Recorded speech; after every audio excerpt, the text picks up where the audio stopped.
Thank you, James, for Gracias, James, por leading us in praise this morning. dirigirnos en alabanza esta A warm mañana. greeting to Un all cálido of saludo you a as todos we start this ustedes semester al empezar together. este The semestre back to juntos school blues and the syllabi y shock el and desánimo de their volver a full la escuela y el effect. shock que va a But tener it's su important that we have efecto, pero this es opening importante que chapel to tengamos esta orient our capilla minds towards inicial para orientar eternity nuestras and mentes hacia towards la eternidad why we're y here hacia el por and qué what we're estamos doing. aquí y qué estamos So haciendo. I invite you to open your Bible to Así que Psalm les invito a 24. abrir sus Psalm Biblias a 24 Salmo capítulo 24. is El the Salmo object of our 24 interest es el this objeto de nuestro morning in interés our en esta opening mañana chapel. al iniciar con Begin esta by capilla. reading you this Y quiero empezar por well-known leerte and este memorable conocido Salmo, song. Salmo It 24. begins with the heading, Empieza con el David's encabezado a song. Salmo de David. It says, Dice, to Yahweh belongs the del earth Señor es and la its tierra y fullness todo lo que therein, hay en ella, the world el mundo and all who dwell in it. y los que en él habitan. Because it is he who founded Porque Él it la on the fundó seas. sobre los He mares establishes y la sentó it sobre los upon the ríos. rivers. Who may ¿Quién ascend subirá Yahweh's hill? al monte del Señor? And who may ¿Y quién stand podrá estar in his holy en su lugar place? santo? Clean of hands El and de manos pure of limpias y heart, corazón puro, who has not lifted up el his que no ha soul alzado to su falsehood alma a la and falsedad, not ni sworn jurado deceitfully. con engaño. He Ese receives blessings recibirá from Yahweh, bendición del Señor y righteousness justicia from the God del Dios of his de su salvation. salvación. This Tal is the es la generation of those who generación seek de los him, que le buscan, those who de los que seek your buscan face, tu rostro, Jacob, como Jacob, Selah. Selah. Lift up, O gates, Alzad, your oh heads, puertas, vuestras and be cabezas. lifted up, Alzaos vosotras, everlasting doors, puertas and the eternas, King of para glory que entre el will Rey de la come in. Gloria. Who is the King of glory? ¿Quién es este Rey de la Yahweh, Gloria? strong El Señor, and mighty. fuerte y poderoso. Yahweh, El Señor, mighty in battle. fuerte, poderoso Lift en up, O batalla. gates, your Alzad, heads, oh and puertas, lift vuestras them up, cabezas. Alzad las everlasting doors, puertas and the eternas, King of glory para que will entre come este in. el Rey de la Who Gloria. is this King ¿Quién of es glory? este Rey de Yahweh la of Gloria? hosts. El Señor de los He ejércitos. is Él the es el King Rey of de glory. la Gloria. Selah. Selah. This is the perfect, inspired, inerrant word of God. Esta es la palabra perfecta, inspirada, inerrante de Dios para nosotros hoy. Que el His Espíritu eternal nos truths. enseñe su eterna verdad. All over the scripture, Por todas las escrituras, ministry el ministerio is described es descrito ways en formas that are unguessable que son if you look at inescrutables. popular social media posts Si miras los medios from sociales self-styled pastors today. populares y If you look lo que ponen los at pastores de hoy en día, si miras the landscape of Christianity, el panorama del now, cristianismo you ahora, would see preachers with a lot of swag, verás holding predicadores the con mucho microphone like Rich estilo, Gregory did, agarrando el micrófono como higher Rich, up is a better Rich way to Gregory put hoy, it. así más alto, ¿verdad? Es el estilo. And they're very concerned about their fit Y and están their shoes muy preocupados and de their su look. estilo, sus zapatos, And su the apariencia, production value y is el very valor high. productivo es muy alto. And their entrepreneurial spirit Y su is espíritu obvious. de empresario, emprendedor, es obvio. Innovation is evident. Su innovación es evidente. And then you have a bunch of guys Y here at the entonces Master's tienes un Seminary montón de learning muchachos Hebrew. aquí en el seminario There's just aprendiendo something hebreo. that doesn't line up. Hay algo ahí que when no you look at what the concuerda, ¿verdad? world is Cuando miras doing a in lo que so está many haciendo el churches mundo en tantas and how you men iglesias are being y trained. cómo ustedes están siendo capacitados But you aquí. go to the Bible and Pero you vas a la see Biblia ministry portrayed not y ves as el ministerio entrepreneurial descrito or no como as emprendedor an exercise in o un creativity. ejercicio en You don't creatividad. see preachers being No ves described as predicadores peddlers siendo descritos salesmen como comerciantes marketing o gurus. vendedores o You don't expertos see en marketing. preachers No ves haggling with predicadores people to come to Christ. regateando con las personas para que vengan a Instead, Jesucristo. Ministers are En vez de eso, portrayed los ministros son emissaries. descritos como emisarios, as servants. como siervos. And ministry itself Y is el shown to ministerio be en sí a se trust, describe como a un stewardship. encargo, una mayordomía. what's happening in Lo que está pasando en un concepto bíblico del ministerio es que Dios está formando pastores de almas, hombres que a lo mejor no tienen la apariencia externa de éxito. A lo mejor no son culturalmente atentos o muy fashion, pero son hombres que han embarcado en un ministerio pastoral como agentes del Señor Jesucristo, mayordomos, trabajando con Dios y para Dios, entendiendo que Él administra los dones. Y nosotros debemos ganar y cuidar almas y hacer un trabajo que requiere completa dependencia de Dios, un trabajo que es tantas veces no apto para ser medido por seguidores en Instagram o ser popular, trabajo que realmente solo Dios puede efectuar. No vendedores, sino siervos y mayordomos. Es el lenguaje familiar de 2 de Corintios que dice cosas como proclamamos no a nosotros mismos, sino a Jesucristo como Señor y a nosotros como siervos de ustedes por Jesús, por Cristo. Y es esa postura que es tan contracultural en la forma en que el ministerio se presenta hoy en iglesias grandes con programas vistosos que llenan a salones de gente como un concierto y el pastor se ve como una celebridad. Y aquí tienes al apóstol Pablo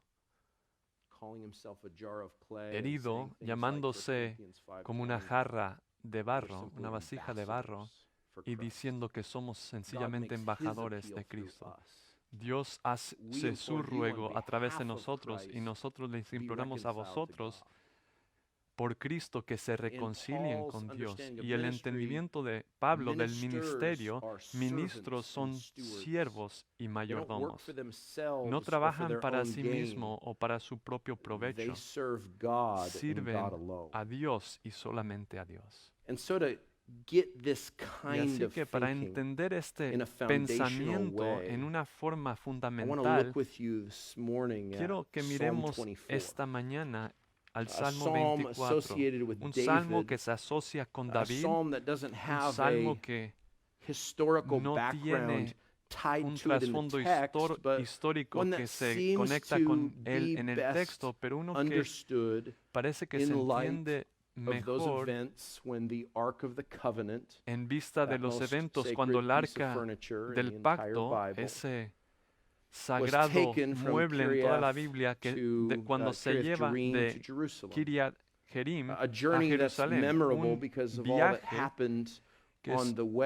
que se recuerda por todo lo que pasó en el camino, por ese momento en historia divina cuando el pueblo de Dios estaba restaurando adoración verdadera. Y hay algunas lecciones que podemos sacar de este salmo, un salmo de alabanza antigua y nos recuerda de la historia detrás de ella. Y David con un papel único como sacerdote y dirigiendo a la gente hacia Dios. Y este salmo nos presenta un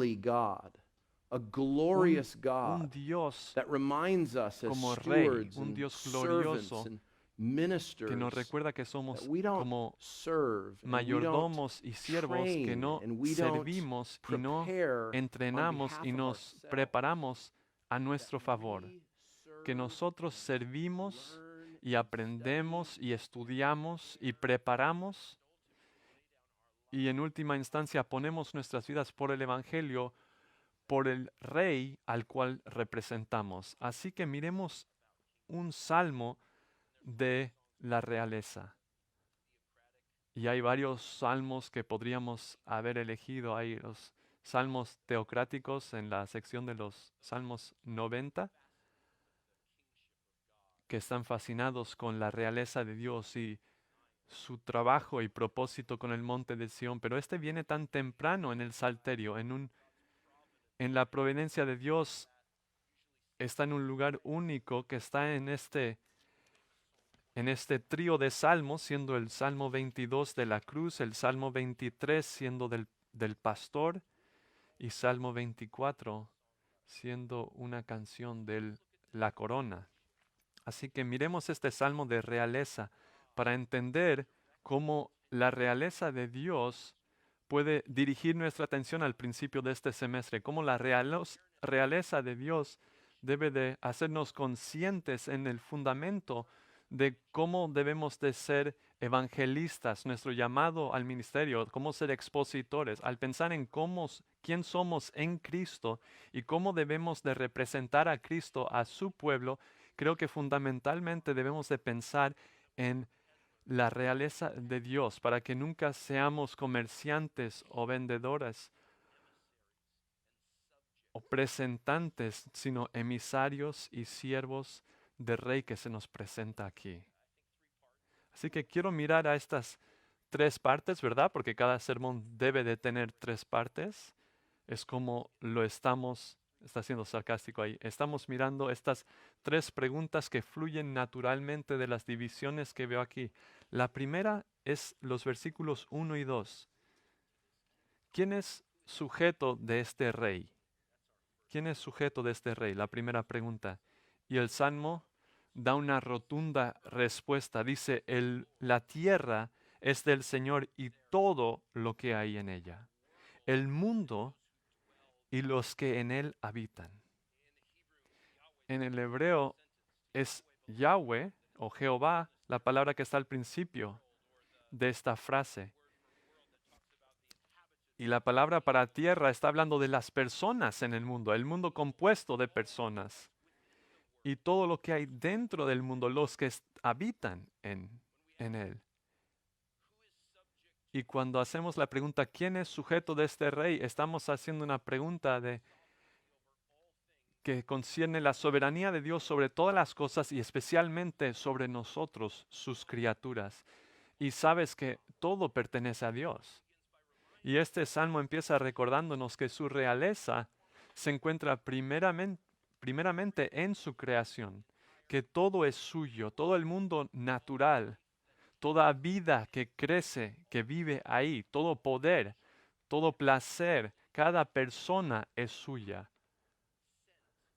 Cada centavo de dinero y cada corporación masiva pertenece a Dios. Todo placer en este mundo pertenece a Dios. Y cada persona en este mundo es de Él. Todo dinero, todo talento, todo recurso, todo momento, era, siglo, época, todo pertenece a Dios y es únicamente de Él.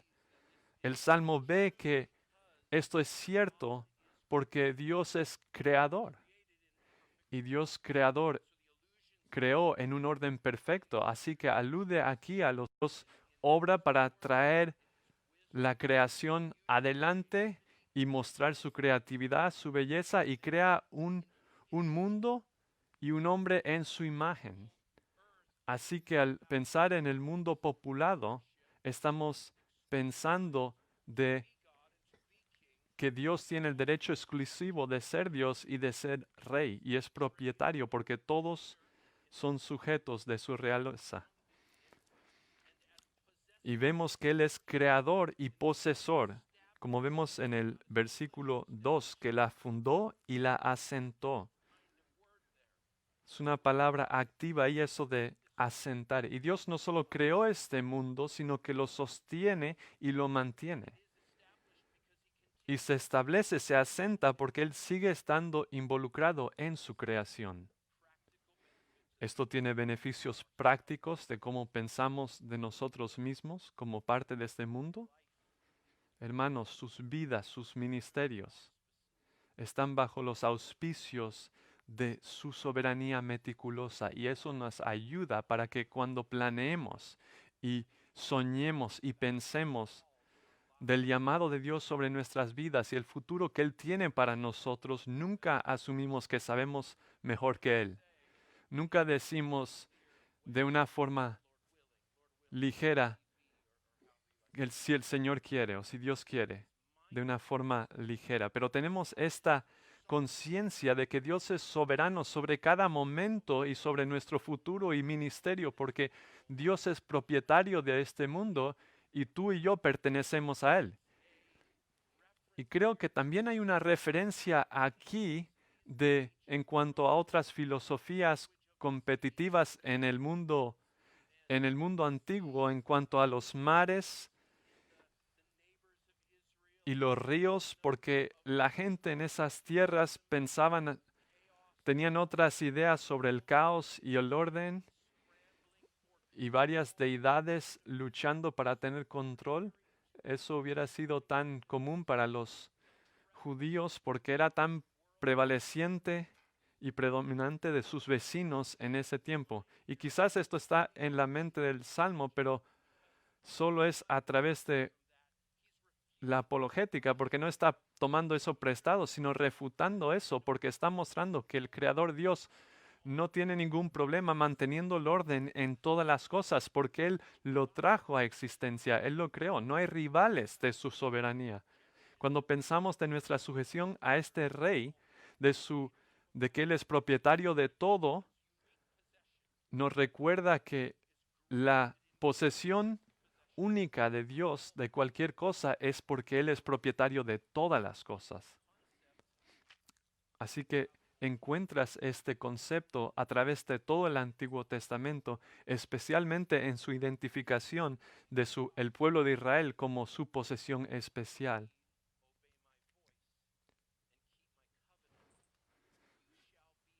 Está citando un texto aquí que no alcancé a escuchar. Un momento. Disculpen.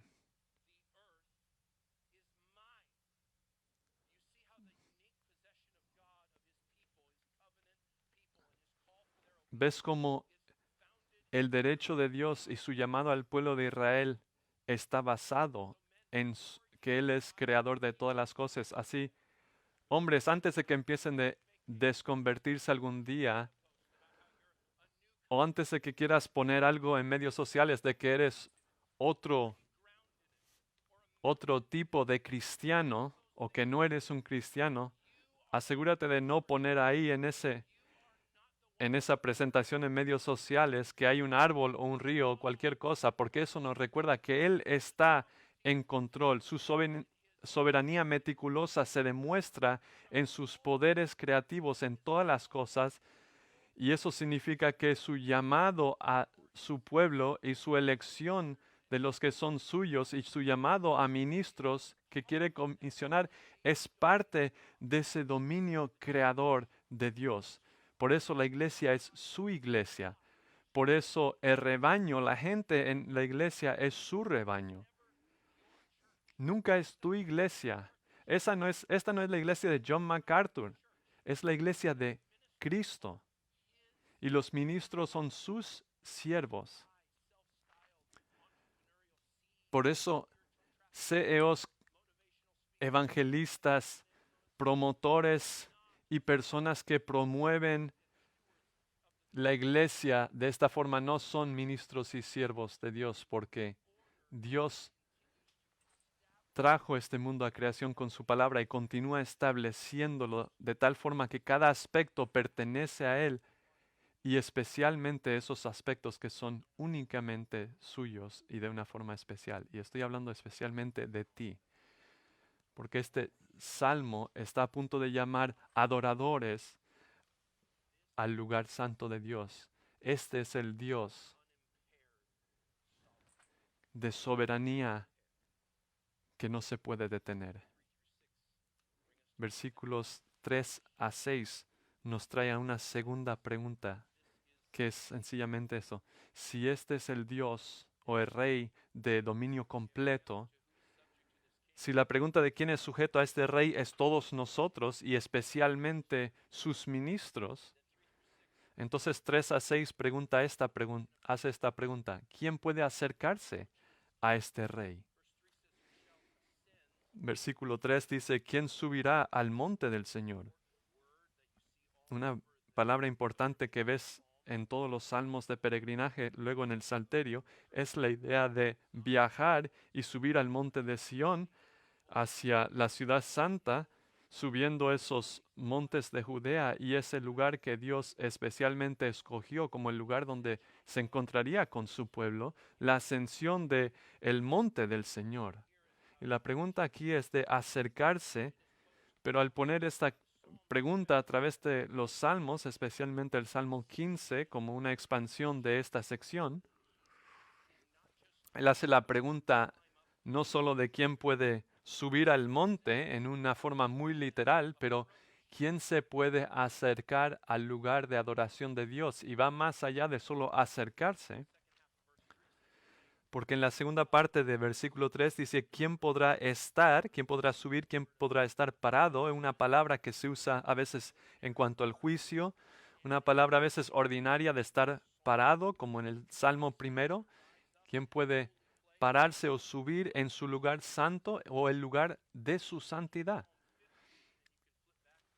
Como vemos en el Salmo 15, si quieres ir a ese salmo para recordar este salmo y su versión de este evento, dice igualmente David aquí, Señor, ¿quién habitará en tu tabernáculo? ¿Quién morará en tu santo monte? Estas palabras no son palabras que hablan de un pase para el día, de un lugar donde hay que adorar a Dios. No hablan de solo ser su invitado, pero alguien permanentemente con Él.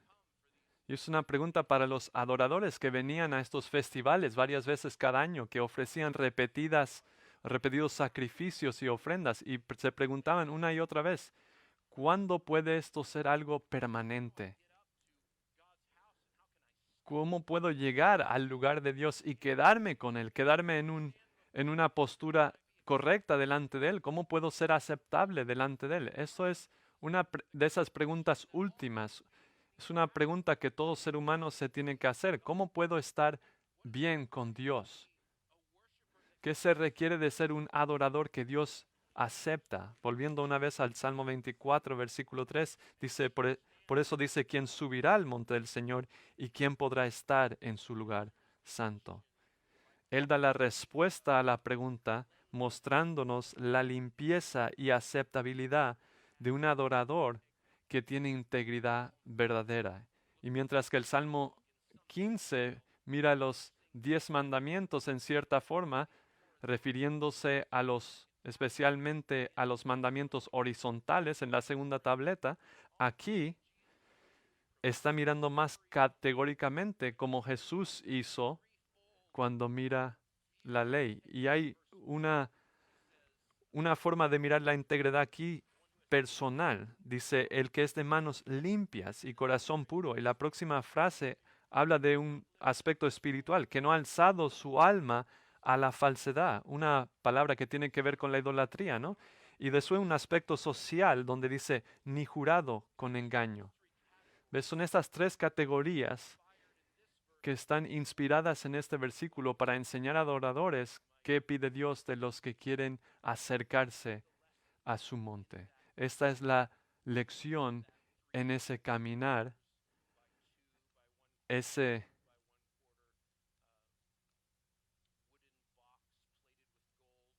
que estaba dentro de el arca.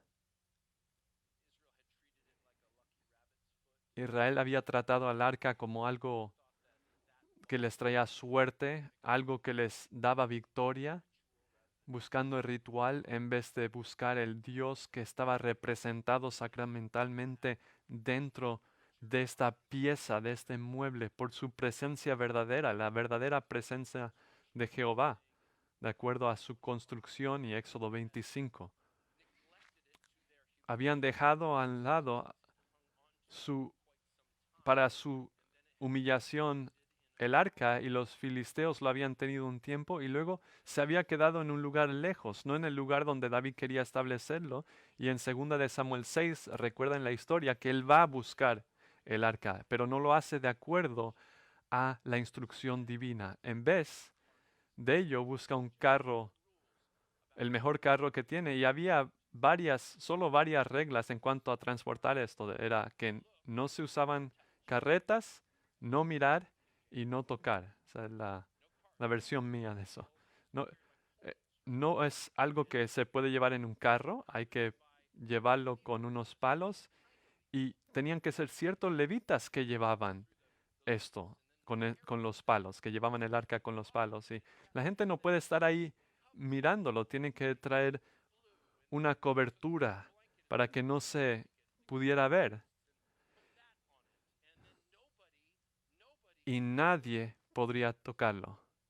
Nadie debía de tocarlo, por eso usaban los palos. Pero aquí en este instante lo ponen en la carreta, en el carro y empiezan a moverlo. Y cuando llegan cerca de la casa de un señor, se empieza a caer el arca. Y un siervo muy concienzudo quiere establecer el arca y hay una emergencia, ¿verdad? Este hombre está fuera de combate, por así decirlo. Y creo que David responde de la forma que tú responderías también. Dice, Dios, ¿qué está pasando contigo? David está enojado. Se pierde el control al ver que este hombre con buenas intenciones, pero es un recuerdo que Dios es santo y que no puede ser tratado de una forma que hace a un lado su instrucción. Y estas tres categorías nos muestran el requisito de ascender el monte de Jehová o acercarse a él. Y nos recuerda de esta historia donde se trató esta caja que representa la presencia de Dios de una forma indigna. Y representaba su cercanía a su pueblo, las cosas que estaban dentro de esa caja, ¿verdad? El recuerdo de su redención. Y ellos pensaron, mejor lo vamos a dejar aquí en casa de Obed Edom.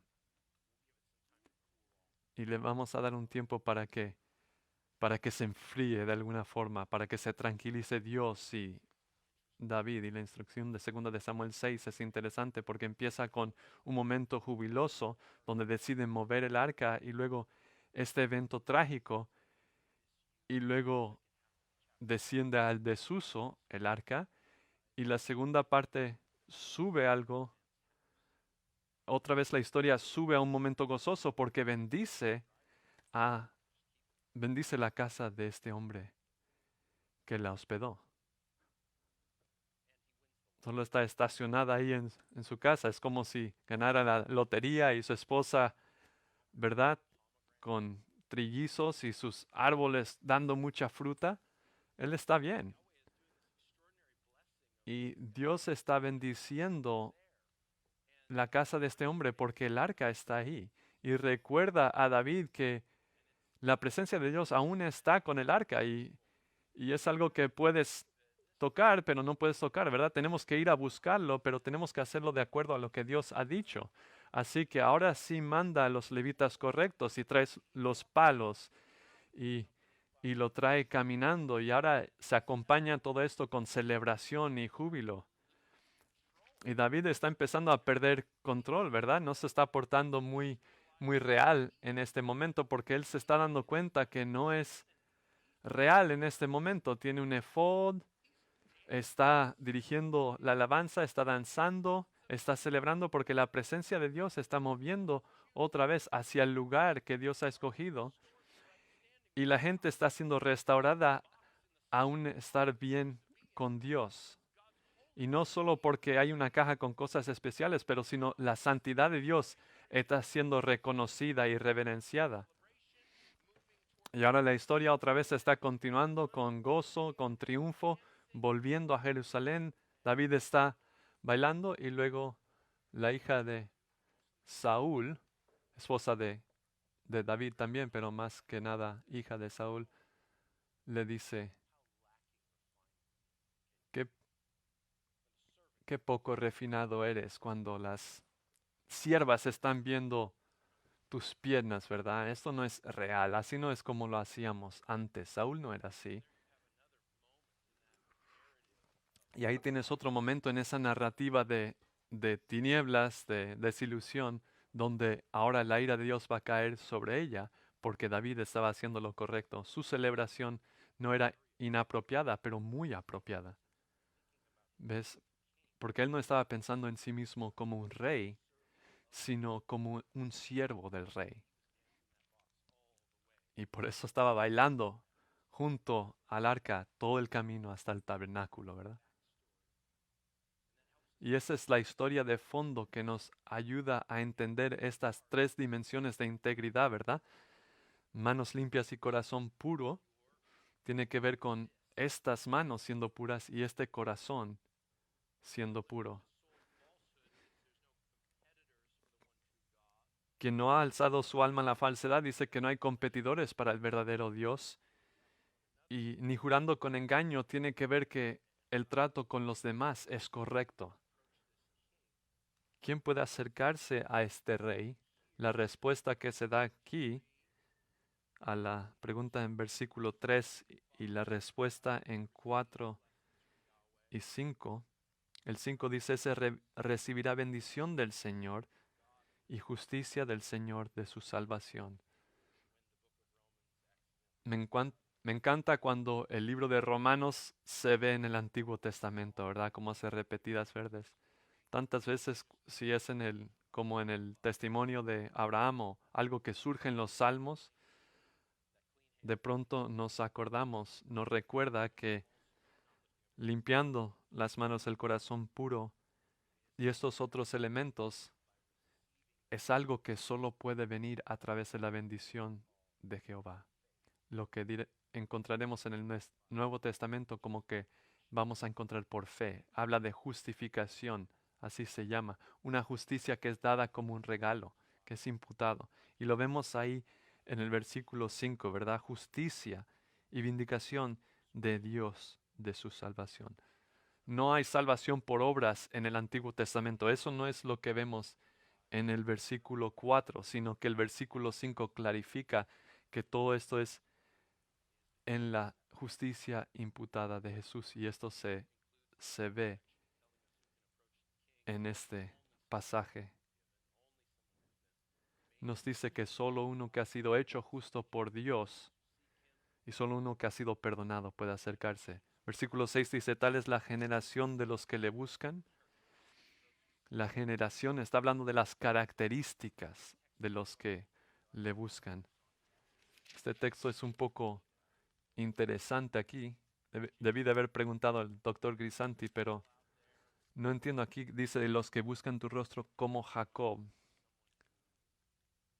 Y nos recuerda a alguien que realmente no tenía manos muy limpias, pero que adoraba a Dios de una forma excepcional.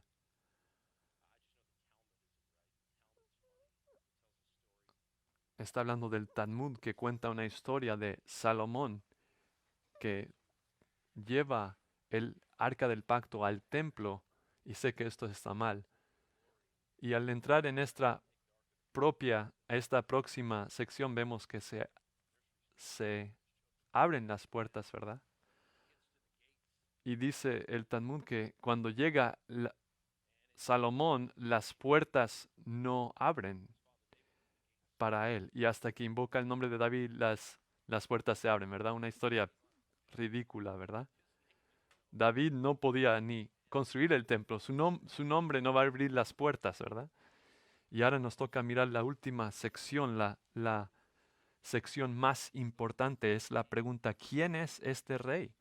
Porque esa historia de 2 de Samuel 6 se entiende un poco con esto, entendemos la idea de ascender y la bendición de la presencia de Dios y la importancia de la santidad de Dios, pero hay mucho más ocurriendo en el Salmo 24 que solo transportando un mueble, ¿verdad?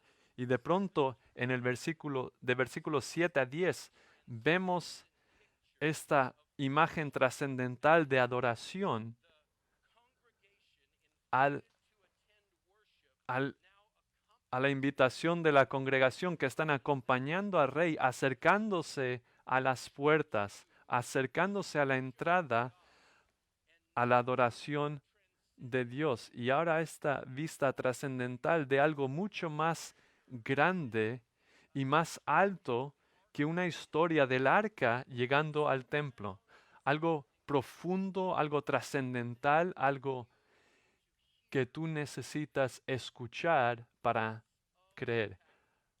Las puertas del tabernáculo, o lo que sería luego el templo, son personificadas, ¿verdad? Yo les estaba explicando a mis hijos el otro día esta historia y les estaba explicando que es como la bella y la bestia, ¿verdad? Los muebles están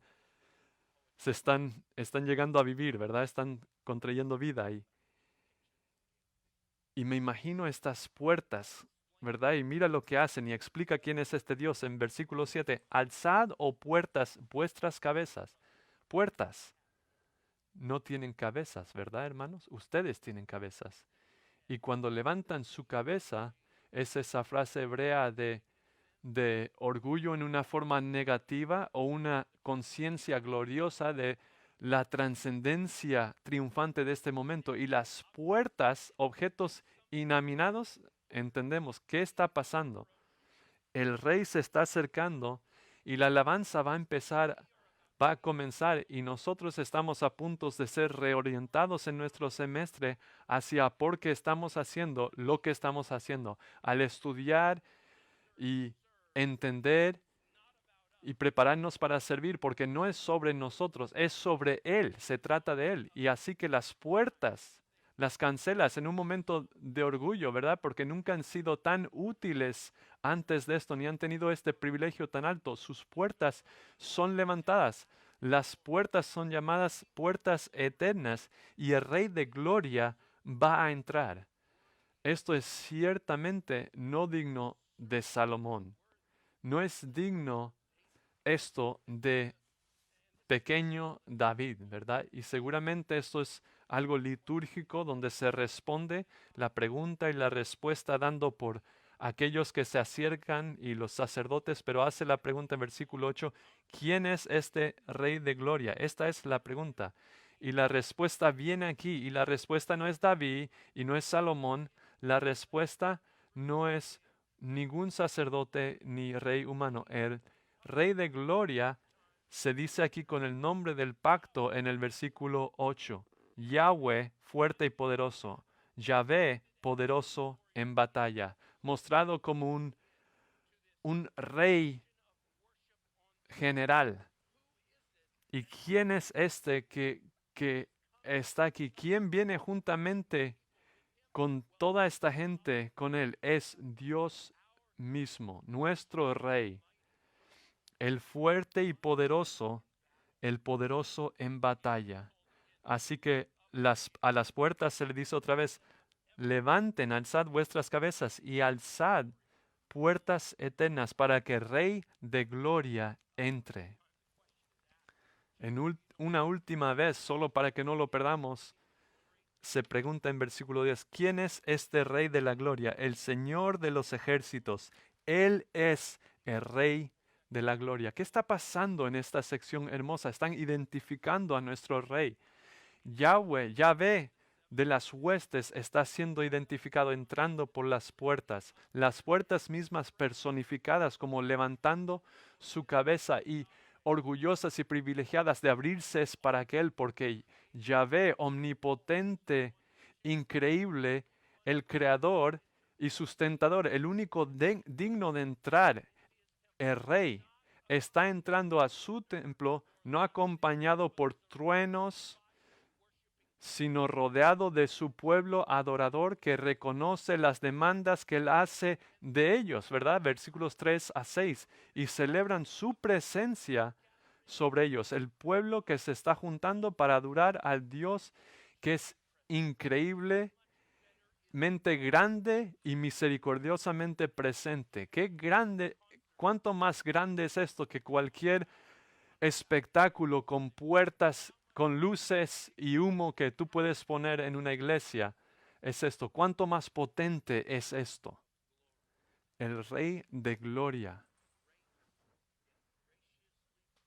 es grande, maravilloso y lleno de gracia presente. Están abriendo las puertas para que la gente que está con él le adore. No me sorprende que en la providencia de Dios, en el templo post-exílico, tenían ese horario a través del cual leían los salmos en el templo cada día. No me sorprende que este salmo, Salmo 24, fue leído o tenía en el horario ser leído el domingo, ¿verdad? El mismo día que Jesús entró a Jerusalén. ¿Te acuerdas de la escena? Multitudes histéricos llamando Hosana, Hosana. Pero ocurriendo en el templo, en ese mismo tiempo, en ese momento, en ese día, estaban los sacerdotes. Los sacerdotes de Israel mayormente ignorantes de la procesión real que estaba entrando a la ciudad, estaban cantando el Salmo 24. Alzad, oh puertas, vuestras cabezas. Alzaos vosotras, puertas eternas. Que el Rey de Gloria pueda entrar. ¿Quién es este Rey de Gloria? El Señor de los ejércitos. No es sorprendente para nada que en la historia de la iglesia este Salmo, Salmo 24, está conectado con el día de la ascensión, el día que sella la victoria de Cristo y apunta hacia otro día que Él va a volver como Rey conquistador.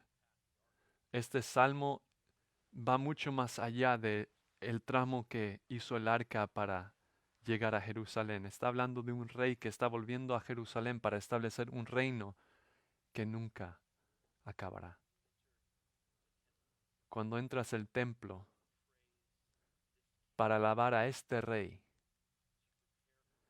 al prepararte para el ministerio y piensas de cómo puedes encajar en el plan de Dios y en su iglesia, empecemos con algo fundamental, que el que servimos nosotros es el Rey de gloria. Abramos de par en par esas puertas y estemos atentos a alabarle a Él. Dios, damos gracias por tu palabra y por el recordatorio que tú eres Rey, solo tú. Sabemos que sin santidad nadie te verá y que en esa ciudad eterna nada impuro va a entrar. Así que necesitamos tu compasión, tu bondad, tu justicia, tu perdón. También necesitamos esta visión, esta perspectiva de tu gloria real para saber que te servimos como siervos y mayordomos, no predicando a nosotros mismos, pero predicando a Rey Jesús. Te pertenecemos a ti, oh Dios, somos sujetos de tu realeza y nos acercamos en la forma que tú has dicho que es correcta, porque tú y solo tú eres el Rey de gloria. En el nombre de Jesús. Amén.